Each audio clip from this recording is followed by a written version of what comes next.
사실 이게 오늘 굉장히 그 말씀을 준비하면서도 굉장히 즐거운데요. 저는 말씀을 준비하고 보는 게 굉장히 즐겁더라고요. 그래서 나중에 우리 교회 내에서 히브리어 수업도 한번 좀 했으면 좋겠고, 헬라어 수업도 열어서 우리 같이 헬라어도 공부하면 좋겠고, 그런 생각을 했는데 저 혼자 이게 바람이죠. 네, 그래서 우리가 더 다음에 더 깊게 말씀을 나누는 시간이 있었으면 참 좋겠습니다. 자, 오늘 우리가 보면 대통령 선거하는 날이죠. 대통령 선거하는 날이라서 저도 아침에 가서 대통령 선거하고 왔는데, 사실 이 지난 몇 달 동안 대통령 누구 선거하는지, 누구를 뽑는지 굉장히 많이 고민을 했습니다. 우리가 왜 이렇게 고민해서 대통령을 뽑으려고 하는 이유가 무엇입니까? 그 이유 중에는 분명히 여러 가지가 있겠지만, 그 중에서도 좋은 대통령을 뽑으면 우리가 나라의 안정을 가져올 수가 있다고 생각을 하기 때문입니다. 좋은 대통령이 오면 정치적이나 경제나 외교나 군사 안보 어떤 것에서도 우리나라가 안정적으로 우리나라의 안정성을 줄 수 있다고 믿기 때문에 좋은 대통령을 뽑으려고 하는 겁니다. 그리고 그 안정성이 사실은 굉장히 많은 사람이 리더에게 바라는 것이 됩니다. 사람들은 좋은 리더를 꼽을 때 안정성이라는 것을 반드시 꼽게 됩니다.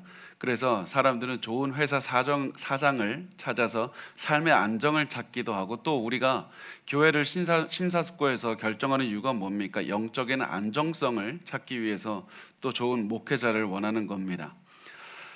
오늘 우리 이제 본문을 볼 텐데, 그 본문에서 이스라엘 사람들이 원했던 것이 안정성이었습니다. 이스라엘 리더의 안정성을 원했습니다. 왜냐하면 이 사무엘이 등장하기 전까지 이 이스라엘은 굉장히 혼란의 시대였습니다. 혼돈이 가득했습니다. 왜냐하면 이 이스라엘에는 사무엘 전에 엘리라는 지도자가 있었는데, 이 엘리 자체도 이스라엘 어떻게 이끌어야 되는지 잘 몰랐습니다. 그래서 그냥 뒷짐지고 있거나 좀 타락한 그런 제사장이었고, 또 그러다 보니까 이스라엘이 수많은 고난에 처하게 되었습니다.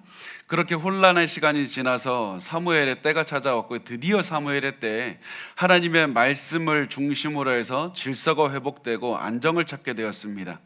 그리고 그 사무엘이 했던 일들이 무엇이었냐면, 마을마다 돌아다니면서 순회하면서 하나님의 말씀을 전했고, 또 그 마을들을 다스렸던 일들을 했던 것이 이제 사무엘의 일이었습니다. 그래서 이 모습이 이 사무엘상 7장의 마지막에 나타나게 되는데, 15절부터 17절까지 말씀을 보면 이렇게 말씀을 합니다. 사무엘이 사는 날 동안에 이스라엘을 다스렸으되 해마다 베델과 길갈과 미스바로 순회하여 그 모든 곳에서 이스라엘을 다스렸고, 라마로 돌아왔으니 이는 거기에 자기 집이 있음이니라. 거기서도 이스라엘을 다스렸으며 또 거기에 여호와를 위하여 제단을 쌓았더라. 자, 이렇게 이 사무엘이 온 곳을 다니면서 이 순회하면서 말씀을 가르치고 또 사람들의 삶을 인도하게 되었습니다. 그래서 이 삶이 굉장히 질서 있고 안정적이 되었는데, 그런데 문제가 이제 드러나게 됩니다. 두 가지가 드러나게 되는데, 그 문제들이 다음 구절에서 드러나게 됩니다. 우리 사무엘상 8장 1절에서 3절 우리 같이 읽겠습니다. 시작. 사무엘이 늙음에 그의 아들들을 이스라엘 사사로 삼으니 장자의 이름은 요엘이요 차자의 이름은 아비야라. 그들이 부엘세바에서 사사가 되니라. 그의 아들들이 자기 아버지의 행위를 따르지 아니하고 이익을 따라 뇌물을 받고 판결을 굽게 하니라. 자, 이 어떤 문제가 있었냐면, 첫 번째 문제가 뭐냐면, 사무엘이 이스라엘을 다스리면서 계속해서 처음에도 사무엘을 다 받아들인 게 아니라 처음에 조금만 받아들이다가 이제 계속 사무엘의 다스리는 영역이 넓어지게 되는데, 그러다 보니까 사무엘이 다 커버할 수가 없는 겁니다. 그래서 자기가 갈 수 없는 지역에는 아들들을 대신 보내서 다스리게 했습니다. 그런데 문제가 뭐냐면, 사무엘의 아들들이 굉장히 타락했다는 겁니다. 이렇게 괜찮은 뛰어난 하나님의 사람의 가정에도 이렇게 그 타락한 아들들이 낳았던 겁니다. 그래서 이 엘리의 아들들이 타락했던 것처럼 사무엘의 아들들도 굉장히 타락했고 뇌물을 받고 판결을 할 정도로 굉장히 악한 그런 모습을 보여줬습니다. 이것이 이스라엘의 안정성을 깨뜨린 첫 번째 요인이었습니다. 두 번째, 이스라엘의 안정성을 위협하는 두 번째 요인이 무엇이었냐면 사무엘이 굉장히 나이가 많이 들게 되었다는 겁니다. 그나마 사무엘이 젊었을 때는 이제 제대로 중심을 잡고 이끌어갔는데 이제 나이도 많이 들고 조금 있으면 리더십의 교체가 일어나야 될 때가 왔다, 이런 생각이 드니까 이 사람들의 마음에 좀 불안감이 찾아왔습니다. 사무엘의 그 아들들은 타락했고 사무엘을 이어서 이제 지도자가 세워져야 되는데 과연 누가 세워져야 되는가? 그것도 또한 알지를 못하니까 너무 불안했습니다. 그래서 이 리더십의 문제가 다시 생겨났을 때 어떠한 것을 사람들이 깨닫게 되냐면, 아무리 뛰어난 리더가 있어도 잠깐뿐이다, 조금 있으면 또다시 리더십의 문제를 겪는구나. 그러면 이 문제를 어떻게 해결할 수 있을까? 내 손으로 해결할 수 있는 이 방법이 무엇인가? 그래서 사람들이 모여서 회의를 했고 그 회의를 어떻게 결론을 내렸냐면 왕을 세웁시다. 왕을 세우면 중앙 집권적인 왕, 그러니까 그 왕 중심으로 사람들을 세우자고 이렇게 생각을 해서 사람들이 장로, 마을의 그 리더들에게 그 사람들이 이제 뜻을 모아서 사무엘에게 보냈고 사무엘, 그 장로들은 사무엘을 찾아가서 자신들의 뜻을 전했습니다. 우리 4절과 5절 같이 읽겠습니다. 시작. 이스라엘 모든 장로가 모여 라마에 있는 사무엘에게 나아가서 그에게 이르되 보소서, 당신은 늙고 당신의 아들들은 당신의 행위를 따르지 아니하니 모든 나라와 같이 우리에게 왕을 세워 우리를 다스리게 하소서 한지라. 자, 장로들이 사무엘에게 가서 왕을 세워달라고 요구를 했습니다. 그런데 이게 왕을 세워달라는 한 가지 요구만 한 것 같은데 사실은 이 말씀을 잘 보면 두 가지 요구가 나타나게 됩니다. 첫 번째, 우선은 우리에게 인간 왕을 세워달라는 그런 요구가 있었습니다. 왜 제가 인간 왕이라고 했냐면 지금까지 이스라엘의 왕이 있었기 때문이고 이스라엘의 왕은 하나님이었기 때문이었습니다. 하나님께서 왕이 되어서 이스라엘을 다스리고 있었습니다. 다른 민족들은 인간이 왕이었지만 이스라엘만큼은 하나님이 왕이 되어서 선지자나 제사장이나 그 누구 하나님의 대리자를 통해서 뜻을 전달하셔서 신정 정치를 이끄셨던 것이었습니다. 그래서 이스라엘은 왕이 따로 필요가 없었습니다. 그렇지만 사람들은 하나님이 왕이 아니라 인간인 왕을 주십시오, 사람이 왕인 그 나라를 살고 싶다고 얘기를 합니다. 이스라엘 사람들도 하나님이 왕이라는 사실을 잘 알고 있었는데 왜 인간 왕을 굳이 왜 인간 왕을 원했을까? 그 이유가 무엇이냐면 하나님은 보이지 않기 때문입니다. 하나님은 보이지 않기 때문에 내가 눈에 보이고 손에 잡고 대화를 내가 눈에 얼굴과 얼굴을 마주보고 할 수 있는 그런 보이는 왕을 원합니다. 그래서 인간 왕을 달라고 했던 것이었습니다. 사실 저도 이 사람들을 보면서 좀 예전에 신학을 배우기 전에는 이스라엘 사람들 참 한심하다 그런 생각을 했는데 제가 나중에 조금씩 이 말씀을 연구하고 묵상하면서 이 모습이 바로 내 모습이다 이런 생각이 들었습니다. 사실 저도 내가 믿음으로 행하고 보이는 것으로 행하면 안 되는데 자꾸 보이는 것만 원할 때가 너무나도 많다는 것을 깨닫게 됩니다. 하나님 내가 믿습니다라고 얘기를 하면서도 눈에 보이지 않으면 굉장히 불안해하는 제 모습을 보게 됩니다. 제가 어떤 분의 간증을 들었는데요, 그 분이 젊었을 때 이렇다고 합니다. 굉장히 젊었을 때 돈이 없어갖고 너무 불안해서 내가 이제 다음에 조금만 시간이 지나면 먹을 것을 먹어야 되는데 진짜 통장에 돈 한 푼이 없어서 이거 어떻게 하나, 내가 무엇을 먹어야 될까 이렇게 고민하면서 기도를 했다고 합니다. 그런데 하나님께서 기도에 들어주신다는 그런 그 응답은 받은 것 같은데 인생이 삶이 환경이 변하지 않으니까 계속해서 불안해했습니다. 답답해했습니다. 그런데 갑자기 예상치 못한 그것을 알게 되는데 뭐냐면 예상치 못한 돈이 통장에 입금이 됐다는 사실을 알게 됐습니다. 그게 뭐냐면 자기가 잊고 있었는데 예전에 빌려준 돈이 자기 통장으로 입금이 된 것이었습니다. 그래서 그 통장에 그 숫자가 변한 그걸 보고 굉장히 기뻐하면서 하나님 감사합니다, 감사합니다 이렇게 기도했는데, 이 기도를 할 때 하나님께서 오히려 이 분에게 책망하시는 것 같다는 그런 생각이 들게 됩니다. 마치 이런 겁니다. 야, 너는 통장에 돈이 당장에 들어와야지만, 통장의 숫자가 변해야지만 너는 하나님이 너를 도와주신다고 믿게 되느냐. 통장에 아무것도 돈이 숫자가 변하지 않아도 끼니마다 하나님께서 너에게 먹을 것을 제공하신다는 사실을 믿지를 못하겠느냐. 너는 당장에 너의 환경이 변한 것을 눈으로 봐야지만 하나님을 믿느냐. 이런 마음 때문에 회개했다는 그런 간증을 들은 적이 있습니다.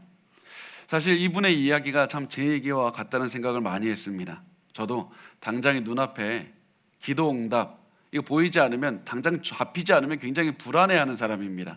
그렇지만 제게 계속해서 하나님께서 주시는 그 응답, 그리고 우리 모두에게 주시는 응답은 우리는 믿음으로 사는 것이고 보이는 것으로 사는 것이 아닙니다. 우리가 계속해서 구할 것은, 하나님, 내 환경이 당장에 내가 원하는 방식으로 바뀌지는 않았지만 나는 하나님이 오늘도 나를 인도하심을 믿습니다. 내 삶의 주인은 하나님이심을 믿습니다. 내 삶의 왕은 여전히 하나님이십니다. 내 삶이 내 손을 벗어난 것 같고 아무리 내가 기도한 것과는 전혀 다르게 내가 환경이 흘러간다 할지라도 여전히 내 삶을 통치하시는 분은 하나님이고, 저 사람의 삶 그리고 모든 세상을 통치하시는 분은 하나님입니다. 이 사실을 믿고 고백하고 살아가시기를 원한다는 사실입니다. 당장에 내 환경이 변하지 않아도 하나님은 여전히 나를 인도하시는 왕이 되신다는 사실을 우리가 믿으셨으면 좋겠습니다. 자, 그리고 이제 이것이 이스라엘 첫 번째 문제, 그러니까 눈에 보이지 않는 하나님을 왕으로 이제 삼고 있어서 눈에 보이는 인간을 원한다는 것이 이스라엘의 첫 번째 문제였는데, 두 번째 문제는 사실 더 큰 문제였습니다.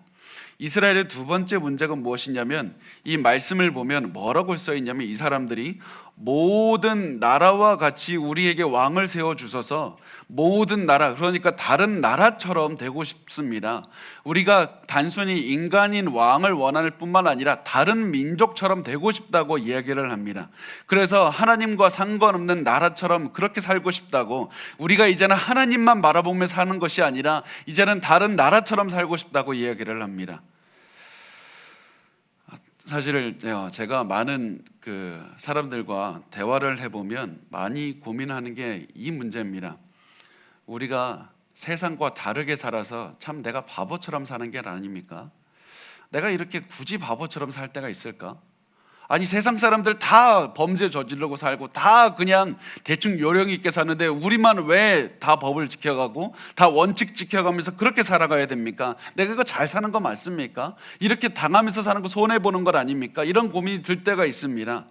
그래서 나도 세상 사람처럼, 나도 저 사람처럼 살고 싶다는 마음이 들 때가 너무나도 많을 겁니다. 그렇지만 우리가 세상 사람들처럼 똑같이 행동하면서 살아가는 그 순간 우리는 하나님의 백성이라는 정체성도 같이 잃어버리는 겁니다.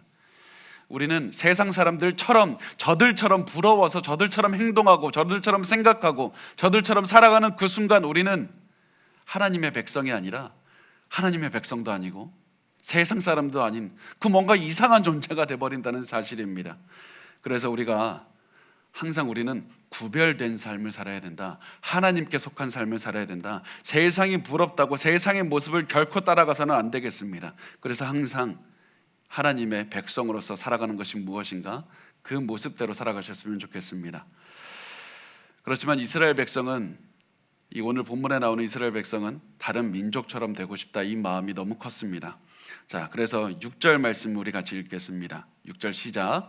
우리에게 왕을 주어 우리를 다스리게 하라 했을 때 사무엘이 그것을 기뻐하지 아니하며 여호와께 기도하며. 자, 사무엘이 사람들의 요구가 단순히 사무엘이 아니라 왕을 달라, 이것이 아니라는 사실을 잘 알고 있었습니다. 사무엘이 이 사람들의 얘기를 들으니까 지금 하나님을 거부하는구나, 세상 사람들처럼 살아가고 싶구나, 하나님을 떠나서 하나님과의 관계를 깨고 싶다, 이런 우상 숭배하고 싶다는 마음인 것을 잘 알았습니다. 그래서 사무엘은 기분이 너무나도 좋지 않았습니다. 그래서 이 사무엘은 이 사람들의 이야기를 듣고 하나님께 가서 기도하기 시작합니다. 하나님께 묻기 시작합니다. 우리 7절부터 9절 같이 읽겠습니다. 시작. 여호와께서 사무엘에게 이르시되 백성이 내게 한 말을 다 들으라. 이는 그들이 너를 버림이 아니요 나를 버려 자기들의 왕이 되지 못하게 함이니라. 내가 그들을 애굽에서 인도하여 낸 날부터 오늘까지 그들이 모든 행사로 나를 버리고 다른 신들을 섬김같이 내게도 그리하는도다. 그러므로 그들의 말을 듣되 너는 그들에게 엄히 경고하고 그들을 다스릴 왕의 제도를 가르치라. 자, 그러나 이게 중요한 것이 있는데, 하나님께서 사무엘에게 뭐라고 말씀을 하시냐면, 그 사람들이 악한 의도로 그렇게 하는 건 나도 알고 있다. 그런데 중요한 것은 그 사람들이 말하는 거 다 들어주라고 얘기를 합니다. 그 사람들이 말하는 걸 다 들으라. 들으라라는 말이 이 영어 번역은 뭐라고 번역하면 obey, 순종하라, 그들의 말을 다 따라주라라고 이렇게 번역을 합니다. 하나님께서는 그들이 잘못 가는 걸 아시면서도 일부러 그 길을 가도록 내버려 두어라, 그들 가도록 그냥 내버려 두라고 말씀합니다. 하나님께서는 왜 그들의 요구를 다 들어주시는 걸까? 잘 보면 하나님께서 사람들을 처벌하는 방식 중에 하나가 잘못된 길을 그냥 그대로 살게 내버려 두는 것이 하나님께서 처벌하시는 방식 중에 하나라는 사실입니다. 하나님께서 일부러 개입해서 무슨 큰 질병을 주시고 큰 자연재해를 내리시는 그것도 하나님이 처벌하는 방식이 있기도 하지만, 하나님께서 일부러 사람들이 잘못 가겠습니다, 내가 죄를 지겠습니다, 이렇게 얘기를 할 때 그 하나님 앞에 하나님께서 그래 너 한번 가봐라. 그래서 마치 부모가 자녀가 잘못 가겠다고 할 때 너 한번 그렇게 한번 해봐 라고 해서 크게 한번 그런 그 자신의 잘못에 대한 그 체험을 하게 하는 것처럼, 하나님도 사람들에게 그렇게 너의 잘못을 한번 네가 원하는 대로 살아보라고 그렇게 말씀하셨다는 사실입니다. 그렇게 해서 죄의 대가를 이스라엘이 받도록 심판하셨습니다. 그런데 중요한 것은 이스라엘의 하나님의 그 등을 돌렸지만 하나님은 여전히 자비로우신 하나님입니다. 하나님께서는 사람들이 아무리 하나님을 떠나려고 해도 하나님께서는 이스라엘을 버리시지 않았습니다. 그래서 하나님께서는 이 사무엘에게 왕이 세워지면 어떤 결과가 일어나는지 너 가서 설명해 주라고 말씀을 합니다. 왕이 세워지면 결코 좋은 일들이 벌어지는 게 아니다. 너희가 예상하지 못하는 일들이 있다. 그래서 사무엘이 이제 그 사실을 설명하기 시작하는데요. 우리 10절부터 17절까지의 말씀을 우리 같이 읽겠습니다. 시작. 사무엘이 왕을 요구하는 백성에게 여호와의 모든 말씀을 말하여 이르되 너희를 다스릴 왕의 제도는 이러하니라. 그가 너희 아들들을 데려가 그의 병거와 말을 어거하게 하리니 그들이 그 병거 앞에서 달릴 것이며 그가 또 너희의 아들들을 천부장과 50부장을 삼을 것이며 자기 밭을 갈게 하고 자기 추수를 하게 할 것이며 자기 무기와 병거의 장비도 만들게 할 것이며 그가 또 너희의 딸들을 데려다가 향로 만드는 자와 요리하는 자와 떡 굽는 자로 삼을 것이며 그가 또 너희의 밭과 포도원과 감람원에서 제일 좋은 것을 가져다가 자기의 신하들에게 줄 것이며 그가 또 너희의 곡식과 포도원 소산의 11조를 거두어 자기의 관리와 신하에게 줄 것이며 그가 또 너희의 노비와 가장 아름다운 소년과 나귀들을 끌어다가 자기 일을 시킬 것이며 너희의 양떼의 10분의 1을 거두어 가리니 너희가 그의 종이 될 것이라. 자, 사무엘이 이 말을 통해서 설명하는 게 뭡니까? 결국 전달하는 것은 너희가 원하는 대로 다른 민족들처럼 왕을 세우면 너에게 그게 좋은 게 아니라 큰 짐이 될 것이다. 너희가 하나님을 떠나면 즐거운 것이 아니라 큰 짐이 될 것이다. 너희가 세우는 왕들은 너희의 것을 마음대로 가져갈 것이고 너희의 자녀들도 가져갈 것이고 너희의 소유나 모든 재산도 다 가져갈 것이다. 그 한 예가 그 왕이 얼마나 이들을 괴롭게 하는지 드러나는 말씀이 이 이스라엘 사람들의 그 10분의 1을 이 왕들이 가져갈 것이다. 포도원 소산의 10분의 1을 가져갈 것이다. 이 말씀에서 드러나는데, 하나님께서 이스라엘 백성들에게 내라고 한 것이 무엇입니까? 10의 1조를 10의 1을 10분의 1을 내라고 하셨습니다.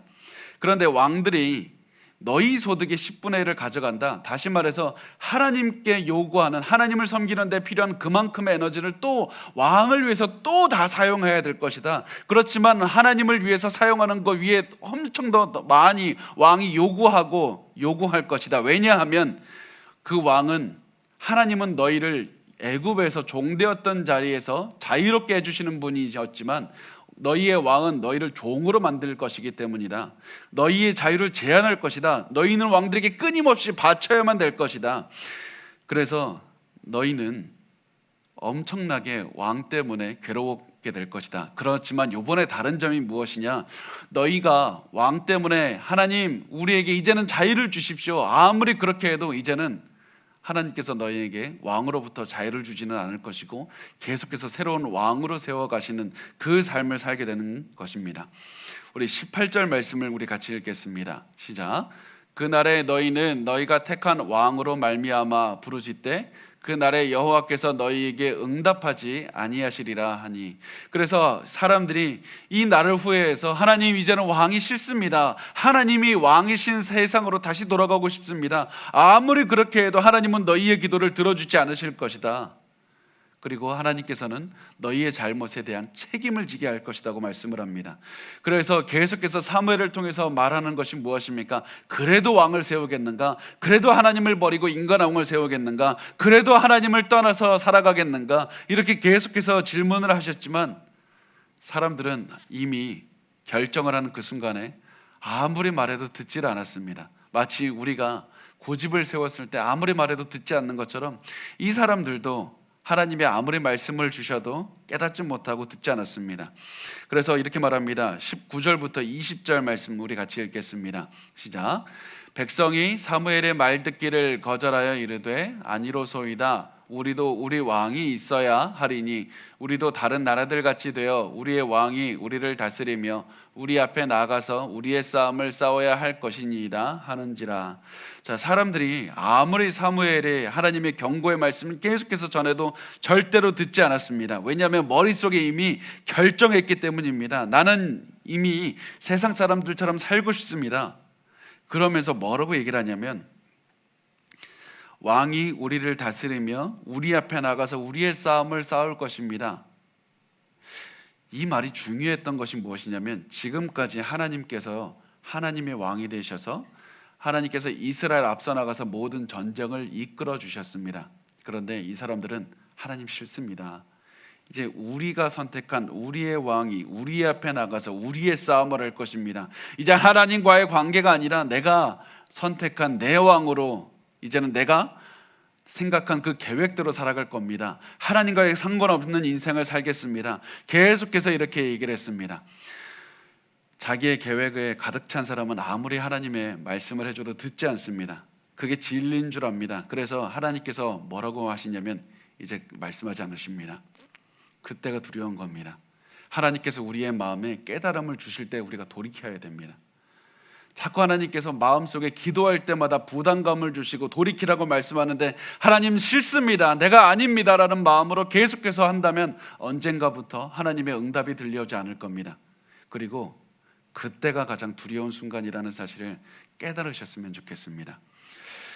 자, 우리 21절부터 22절까지의 말씀을 우리 같이 읽겠습니다. 시작. 사무엘이 백성의 말을 다 듣고 여호와께 아뢰매 여호와께서 사무엘에게 이르시되 그들의 말을 들어 왕을 세우라 하시니 사무엘이 이스라엘 사람들에게 이르되 너희는 각기 성읍으로 돌아가라 하니라.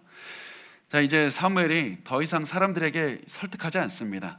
그냥 이제 사람들에게 이제 생각을 바꿔보라고 말하지 않고 그냥 이제 돌아가라 이렇게 말합니다.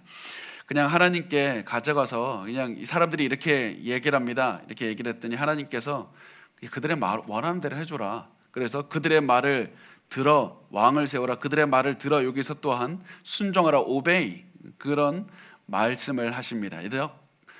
하나님의 사람이, 선지자가 사람들을 이끄는 게 아니라 사람들을 순종하게 만드는 것이 아니라 하나님의 사람으로 야, 너 저 사람들 순종하게, 저 사람들의 말을 들어주라고 계속해서 말씀을 하십니다. 사람들이 하나님의 말씀을 따르지 않고 하나님께서 내버려 두실 때 이스라엘의 미래에는 큰 절망감으로 가득 차게 되는 겁니다. 그리고 이 하나님께서는 이제부터 너희가 원하는 리더십을 세워주겠다, 너희가 원하는 그 왕을 세워주겠다 이러면서 이제 하나님께서 원하시는 왕이 아니라 이스라엘 사람들이 기대하는 다른 민족과 같은 그런 겉으로 보기에 위대해 보이는 그런 왕을 이제 세우시는 작업이 시작이 됩니다. 그 사람이 누구냐면 바로 사울이 됩니다. 사람들이 그 원하는, 겉으로 보기엔 다 박수치는 그 사람을 왕으로 세우시면서 너희가 원하는 대로 한번 살아보라고. 여러분, 계속해서 우리가 이 말씀을 보면서 기억해야 될 것이, 하나님께서 말씀을 주시고 주위 사람들을 통해서 그거 아닙니다, 그 길 아닙니다, 잘못 가고 있는 겁니다 말씀해 주시고, 기도할 때마다 깨닫게 해주시고, 말씀을 읽을 때마다 깨닫게 해주신 그때 돌이켜야 된다. 하나님께서 더 이상 너 마음대로 살아보라고 할 때 그때가 가장 두려운 때라는 사실을 기억하셨으면 좋겠습니다. 자, 우리 사무엘상 9장 1절과 2절 말씀 우리 같이 읽겠습니다. 시작. 베냐민 지파에 기스라 이름하는 유력한 사람이 있으니 그는 아비엘의 아들이요 스롤의 손자요 베고라스의 증손이요 아비야의 현손이며 베냐민 사람이더라. 기스에게 아들이 있으니 그의 이름은 사울이요 준수한 소년이라. 이스라엘 자손 중에 그보다 더 준수한 자가 없고 키는 모든 백성보다 어깨 위만큼 컸더라. 자, 이 성경의 기스 가문은 사실 굉장히 유명한 가문은 아닙니다. 베냐민 지파도 좀 작은 지파였습니다. 그런데 이제 이 사람이 뭐라고 말씀을 하냐면 기스가 좀 유력한 집안이라고 말을 합니다. 유력하다는 말은 이 집이 좀 부잣집이다, 좀 돈이 좀 많은 집이다, 이런 뜻입니다. 그래서 사울의 집안이 괜찮은 집안 출신이라는 사실을 우리가 알 수 있고요. 그런데 이제 중요한 것이 나타났는데 사울이 베냐민 지파 출신이라고 말씀을 했습니다. 이 말씀을 읽을 때 뭔가 잘못됐다, 사울이 베냐민 지파 출신이라는 사실을 볼 때 굉장히 이거 잘못 가고 있다, 하나님께서 큰 처벌을 내리시려고 한다, 이 사실을 우리가 볼 수 있습니다. 왜냐하면 창세기 49장에 보면 하나님께서 유다 자손을 통해서 왕권을 주실 것이다, 유다 자손이 왕의 그 가문이 될 것이다, 이렇게 말씀을 했기 때문입니다. 우리 창세기 49장 10절 말씀 우리 같이 읽어볼까요? 시작. 주가 유다를 떠나지 아니하며 통치자의 지팡이가 그 발 사이에서 떠나지 아니하기를 실로가 오시기까지 이르리니 그에게 모든 백성이 복종하리로다. 자, 이 야곱을 통해서 예언한 것이 무엇입니까? 유다 자손이 왕권을 가지게 될 것이다. 그런데 베냐민 지파는 이런 족속이 아니었습니다. 이런 지파가 아니었습니다. 그렇지만 이 사울을 선택한 것에서의 중요한 점은 하나님이 선택한 사람이 아니라 사람이 선택한, 사람의 계획대로 사람의 일을 이루었을 때 어떠한 결과가 오는가, 그것을 보여주는 것이 이 사울을 선택한 것의 주요 목적이었습니다. 그래서 하나님께서는 너희가 세상의 사람들처럼 똑같이 자신을 이끌어줄 왕을 원했으니 세상의 기준에서 가장 뛰어난 사람을 너가 한번 받아봐라, 이렇게 해서 하나님께서 사울을 주셨는데, 사울이 키도 굉장히 컸다고 말씀합니다. 얼굴도 준수했다, 잘생겼다고 말씀합니다. 또 나이도 어렸다고 말씀합니다. 나이가 왜 어린 게 중요합니까? 사무엘이 나이가 많으니까 우리에게 젊은 사람 주십시오. 그래서 이스라엘 최고의 젊은이를 아마 꼽았을 겁니다. 그리고 이 청년의 이름을 사울이라고 했는데, 사울의 이름의 뜻은 구했다, 물어보았다. 하나님께 구해서 우리가 가장 원하는, 하나님께 가장 구했던 그 사람, 우리가 기도했던 그 최고의 그 사람을 드디어 받았다. 그래서 이 사람이 바로 사울이라는 것이었습니다. 그런데 이 사람의 단점이 뭐냐면 외적으로는 너무나도 완벽했는데 내적으로 부족했다는 것이었습니다. 외형적으로는 다른 민족들에 비해서 전혀 떨어질 것이 없었지만, 모든 사람이 박수치고 칭송하는 사람이었지만 내면은 너무나도 연약했습니다. 하나님을 따르지 못했습니다. 그리고 그 문제가 사울의 이야기를 보여주면서 계속해서 부각이 되게 됩니다. 우리 사무엘상 9장 3절과 4절 같이 읽겠습니다. 시작. 사울의 아버지 기스가 암나기들을 잃고 그의 아들 사울에게 이르되 너는 일어나 한 사원을 데리고 가서 암나기들을 찾으라 하매 그가 에브라임 산지와 살리사 땅으로 두루 다녀 보았으나 찾지 못하고 사일림 땅으로 두루 다녀 보았으나 그곳에는 없었고 베냐민 사람의 땅으로 두루 다녀 보았으나 찾지 못한지라. 자, 사울의 집안에 나귀를 잃어버려서 이제 나귀를 찾으려고 돌아다니는데 많이 돌아다녀 봐도 잃어버린 나귀를 찾을 수가 없는 겁니다. 그래서 이들이 어떻게 결론을 내리게 되냐면 5절 말씀에 보면 이렇게 사울이 말합니다. 그들이 숲 땅에 이른 때 사울이 함께 가던 사원에게 이르되 돌아가자. 내 아버지께서 암나기 생각은 고사하고 우리를 위하여 걱정하실까 두려워하노라 하니. 자, 사울이 같이 있던 그 종에게 우리 돌아가자. 우리 아버지 걱정하시니까 돌아가자. 여기서 우리가 두 가지 알 수 있는데요. 첫 번째, 아버지와 사울의 관계는 참 좋았다. 그래서 사울이 집안도 좋았고 얼굴도 잘생겼고 집안 관계도 좋았다. 단점이 무엇이냐? 나귀를 못 찾았는데 돌아가자. 아직 일을 이루지 못했는데 쉽게 포기하는 모습을 보여줍니다. 왜 이게 중요하냐면 다른 왕들, 이스라엘의 다른 왕들, 이제 후로 나오는 다윗, 특히 다윗을 비롯해서 수많은 왕들이 훌륭한 목자라는 사실을 드러내면서 나타납니다. 자기에게 주어진 짐승들을 끝까지 지켜내고 끝까지 찾아냅니다. 그렇지만 사울은 그렇지 않고 내가 그냥 돌아가자, 이제 그만하자라고 쉽게 포기하면서 돌아가려는 모습을 보입니다. 이렇게 다니다가 결국에는 이 사람들이 숲 땅에 이르게 됐다고 말씀을 하는데, 숲 땅이 왜 중요하냐면 선지자 사무엘이 살던 집 근처였기 때문에 숲 땅이 중요한 겁니다. 이렇게 해서 하나님께서는 사무엘과 사울을 만나게 해주시고, 이 사울이 이 사무엘과 결국 만나게 해주시는데 어떻게 만나게 되냐면, 사울이 포기하고 집으로 돌아가려고 하는데 너무 아이러니한 게, 이상한 게 무엇이냐면 사울의 종이 더 끈질기게 우리 더 찾아봅시다. 더 찾아봅시다. 종이 더 사울을 이끌고 가려는 그런 끈질긴 모습을 보여줍니다. 그러면서 뭐라고 얘기를 하냐면 우리 근처에 지금 하나님의 사람이 있습니다. 하나님의 사람이 있으니 그 사람에게 물어보자고 말을 합니다. 그래서 우리 사무엘상 9장 6절 말씀 우리 같이 읽겠습니다. 시작. 그가 대답하되 보소서 이 성읍에 하나님의 사람이 있는데 존경을 받는 사람이라 그가 말하는 것은 반드시 다 응하나니 그리로 가사이다. 그가 혹 우리가 갈 길을 가르쳐 줄까 하나이다 하는지라. 자, 근데 이 말씀에서 많은 신학자들이 좀 이상하게 생각하는 게 뭐냐면, 사무엘이라고 말하면 되는데 왜 하나님의 사람이라고 말할까? 왜 이름을 말을 안 하지? 많은 학자들이 추정하기를 사울이 이 사무엘에 대해 잘 모르나 보다, 이렇게 주장을 합니다. 당연히 사무엘은 그 이스라엘에 굉장히 유명한 사람이었는데 사울은 이런 것에 관심이 없습니다. 하나님의 사람 이런 거 전혀 관심 없이 그냥 자신의 일에만 관심이 있습니다. 다른 사람들을 이끄는 것에도 관심이 없습니다.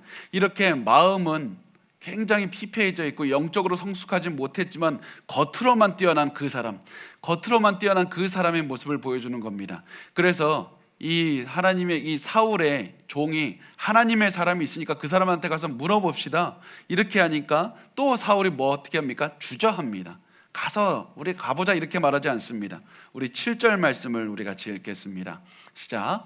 사울이 그의 사원에게 이르되 우리가 가면 그 사람에게 무엇을 드리겠느냐? 우리 주머니에 먹을 것이 다하였으니 하나님의 사람에게 드릴 예물이 없도다. 무엇이 있느냐 하니, 이 사울이 그 하나님의 사람의 이름이 뭔지 잘 모르니까 사무엘이라고 말하지 못하고 하나님의 사람이라고 계속 얘기를 합니다. 그러면서 뭐라고 얘기를 하냐면 우리가 그 하나님의 사람에게 뭐라도 드려야 될 텐데 우리가 드릴 게 없다. 이 모습을 통해서 사울이 참 순진한 그런 모습이다, 참 때가 묻지 않았다, 이것을 보여주지만 동시에 우리가 끝까지 그 나귀 찾아야 돼. 우리 그거 나귀 찾지 않고 그냥 돌아가도 되잖아. 자꾸 이러면서 헌신하지 않고 자기에게 맡긴 일을 끝까지 해내지 않는 일들을 자꾸 보여줍니다. 사울이 자꾸 그래서 집으로 돌아가자고 얘기를 합니다. 그런데 사원이 또 얘기를 합니다. 돌아가지 않으려고 사울을 설득합니다. 우리 8절과 9절 말씀 우리 같이 읽겠습니다. 시작. 사원이 사울에게 다시 대답하여 이르되 보소서 내 손에 은 한 세겔이 4분의 1이 있으니 하나님의 사람에게 드려 우리 길을 가르쳐 달라 하겠나이다 하더라. 옛적 이스라엘의 사람이 하나님께 가서 물으려 말하기를 선견자에게로 가자 하였으니 지금 선지자라 하는 자를 옛적에는 선견자라 일컬었더라. 자, 이제 이 잃어버린 나귀를 찾는 여행이 아니라 우리에게 어떠한 우리가 길을 가르쳐 달라 하겠나이다. 나귀가 어디 있는 것이 아니라 우리의 길을 가르쳐 주십시오. 하나님의 말씀을 듣고 이상하게 얘기가 변해버립니다. 하나님, 우리가 어느 길로 가야 됩니까? 이 이야기로 변하게 됩니다.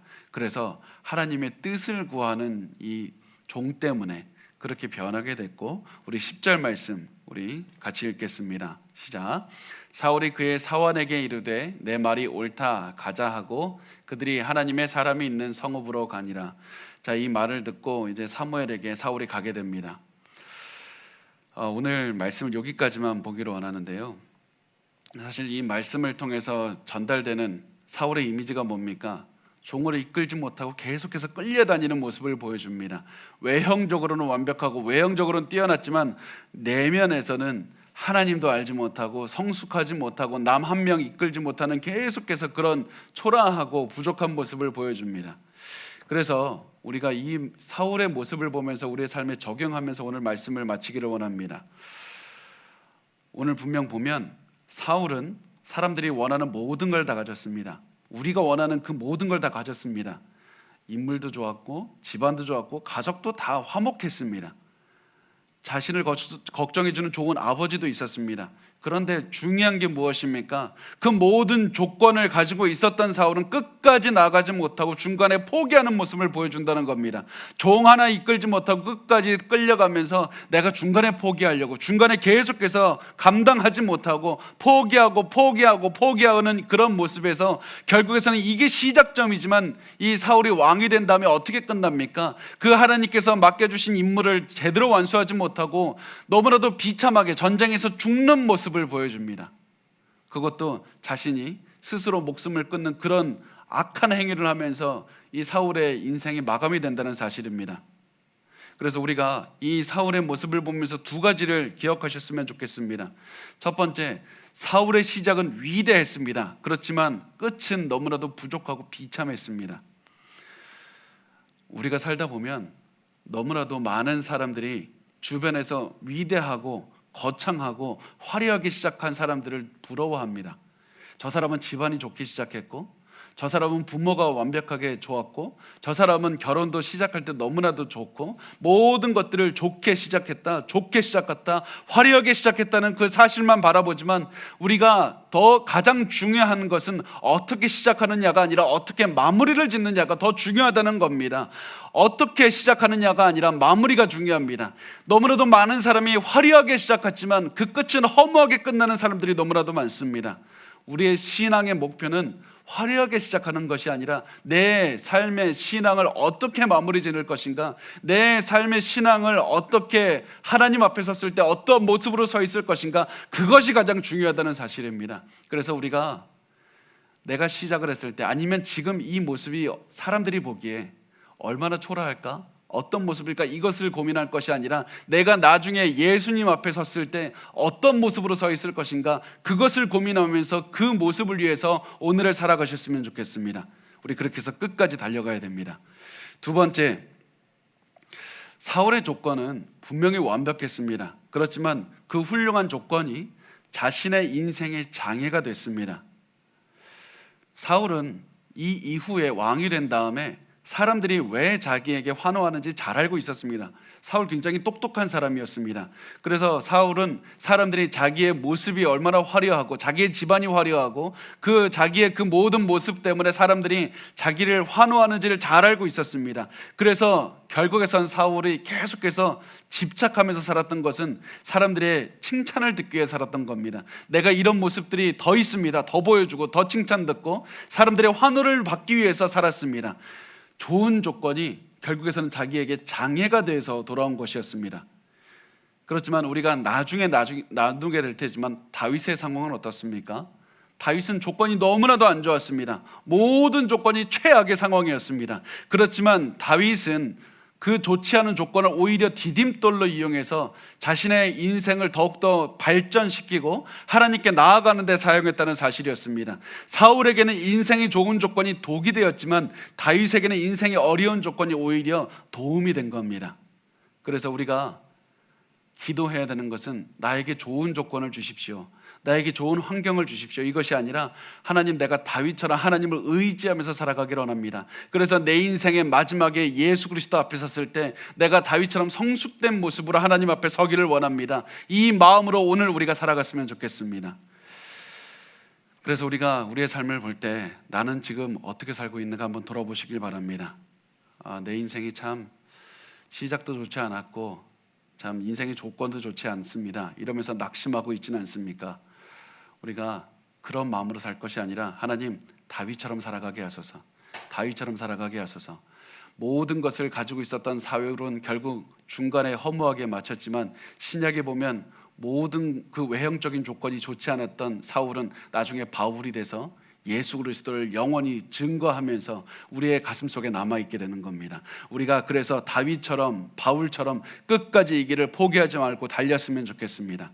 왜냐하면 달리기는 화려하게 시작하는 것보다 결승점에 도착하는 것이 가장 중요하기 때문입니다. 우리 그렇게 결승점에 도착할 때까지 이 달리기 끝까지 잘 완수했으면 좋겠습니다.